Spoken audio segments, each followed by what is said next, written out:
Hey everybody, Mrs. Koenig here. I wanted to share one of my all-time favorite poems with you since we're kicking off our poetry activities in literacy.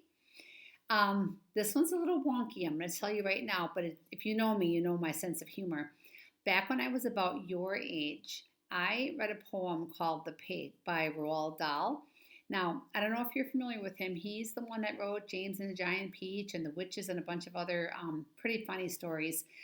He's one of my all time favorite authors, especially when I was a kid, because he is so bizarre in his thinking and he's also a super good rhymer. So, between him and Dr. Seuss is where I got my love of rhyming poetry.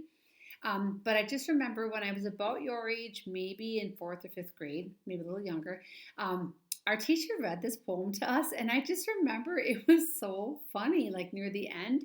And every time I eat pigs or I have pork, I always think about this poem. But I wanted to share it with you because it is awfully funny. And again, it's called The Pig by Roald Dahl, and I hope you enjoy it.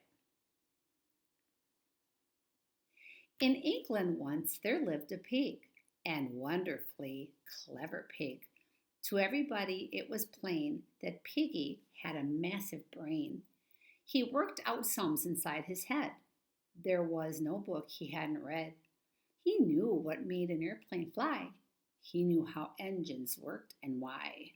He knew all this, but in the end, one question drove him round the bend. He simply couldn't puzzle out what life was all about. What reason? The reason for his birth. Why was he placed upon this earth? His giant brain went round and round. Alas, no answer could be found. Till suddenly, one wondrous night, in all a flash, he saw the light.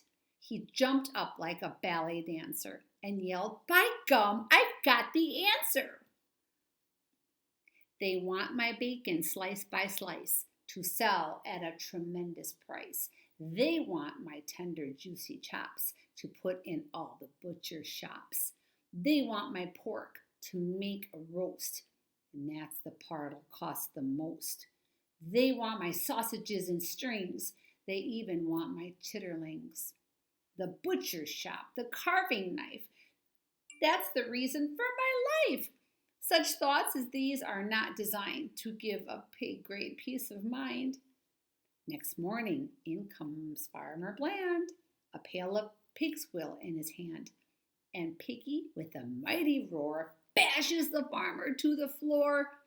Now comes the rather grisly bit, so let's not make too much of it, except that you must understand that Piggy did eat Farmer Bland.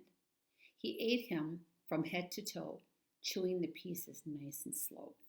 It took an hour to reach the feet because there was so much to eat. And when he finished, Pig, of course, felt absolutely no remorse. Slowly he scratched his brainy head, and with a little smile he said, "I had a fairly powerful hunch that he might have me for his lunch. And so, because I feared the worst, I thought I better eat him first."